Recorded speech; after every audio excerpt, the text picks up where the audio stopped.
Më 23 shkurt, kryeministri Edi Rama priti në Tiranë presidentin e Emirateve të Bashkuara Arabe, Mohammed bin Zayed Al Nahyan, me të cilin nënshkroi marrëveshjen për projektin Albania Smart City. Projekti parashikon instalimin e kamerave dhe radarëve inteligjent për rritjen e sigurisë publike.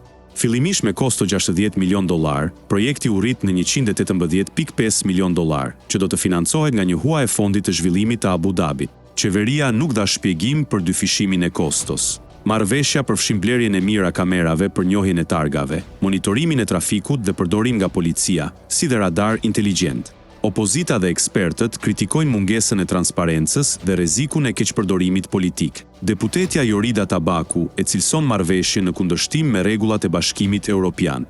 Ekspertët ekonomik paralajmërojnë për borxhin e lartë dhe mungesën e konkurrencës në tenderim. Ndërkohë, ekspertët e privatësisë shprehin shqetësime mbi sigurinë e të dhënave, veçanërisht për shkak të lidhjeve kineze të kompanisë Prisai AI. Megjithatë, qeveria e cilëson projektin si një hap drejt modernizimit dhe rritjes së sigurisë publike.